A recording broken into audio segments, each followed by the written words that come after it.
this book.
Hello, readers. Okay, so I just wanted to do a quick wrap up of everything that I've read over the last couple of weeks, plus what I'm currently reading and what I might get to next. So I've got my bag of books here. So we'll start with what I finished. What did I finish? Oh, wait, where is. Did I not put it in here? Hold. Okay.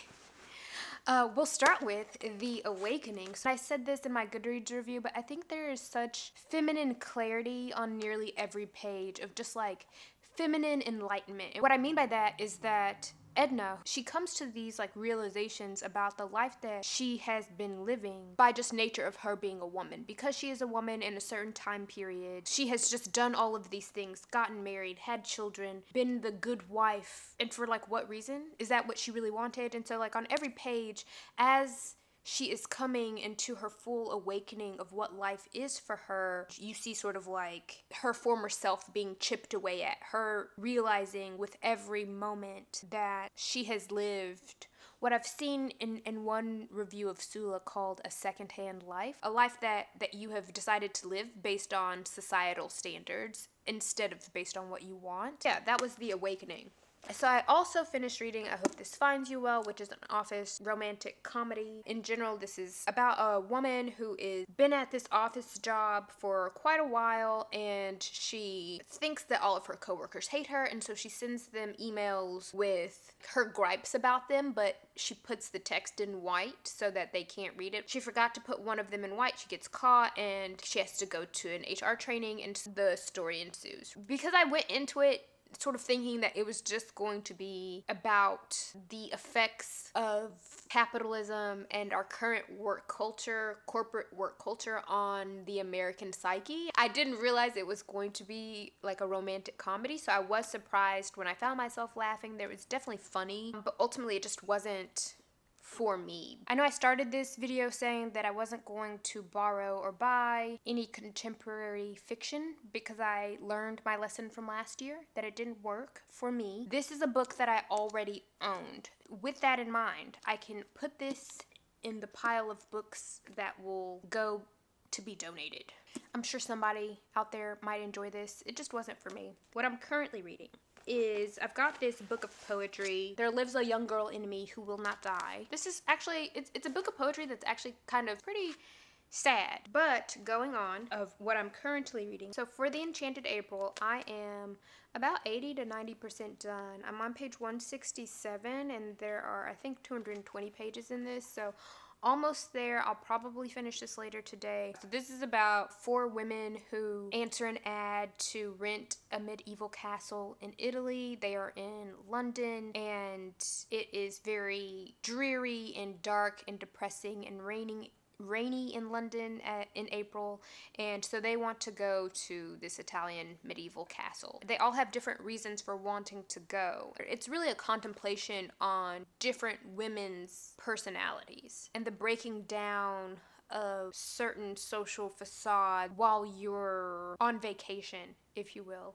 And how all of those things that you thought mattered when you were in your own life no longer matter. So I definitely think that there are some ideas about women of a particular age that are a bit dated in this book and reflective of maybe even the times that it was published or written. This is also one that I find quite humorous, surprisingly humorous, and it's a short little read, so I haven't minded it, but I'm quite ready to like wrap it up with this one. And then what else am I reading? And of course, I haven't gotten much further than when I took Lonely Castle in the Mirror out on that hike. I'm on page 48 now. I think I came back and had finished around page 30, so I hadn't gotten far in this, but so far I am in love with this book. I picked this book up originally to buddy read it with my sister. I just have not texted her yet to be like, hey girlie, pick up that manga.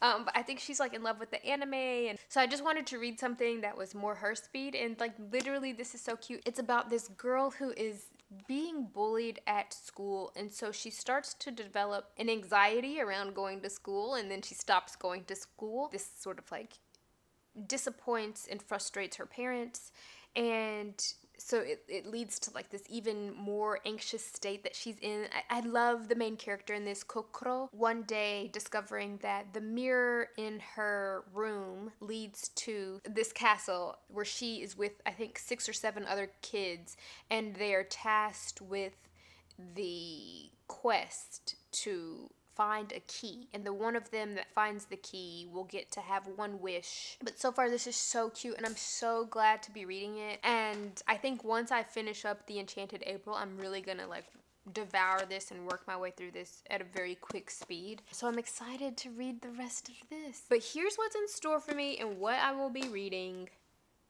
next. I think next. I say next as if I'm not a mood reader, but we'll see.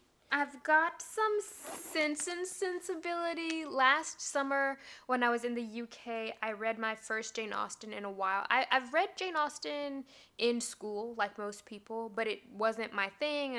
I don't remember it resonating. I read Persuasion and was converted. Okay, so we are starting with Sense and Sensibility this year, because I do want to work my way through all of Jane Austen's works. Like, that's how much Persuasion persuaded me to be in love with Jane Austen. I think Sense and Sensibility is her first published novel, and I read online that the best way to read Jane Austen is in order of like publishing order, because it just gets better and better. Persuasion was her last, I believe, published work, so I did start off on quite the high note. So I'm gonna go back to, I think Sense and Sensibility is well liked by people though, so I imagine it can't be that bad. And I think that this lavender cover is so beautiful. And let's see, what else do we... Oh, yeah. So I've got some nonfiction as well. I've got Why Women Grow by Alice Vincent. This is, I believe, about why women garden when they have so many other things. And because I've got a little garden growing, I really hope that, I mean, the font is big, and I think it's only, it's less than 300 pages, and this font is huge. So I'm excited to, I guess, see what could be revealed from this. And then the last book that I've got in here is The Joy Luck Club by Amy Tan. Right now I'm exploring, like, I feel like a lot about women and their enlightenment in becoming individuals, and I think the next sort of exploratory topic that I want to do in my reading is the mother-daughter relationship, and I think this is just my starting point for that. That's what I read, that's what I'm currently reading, it's what I plan on getting into. So, okay, bye readers!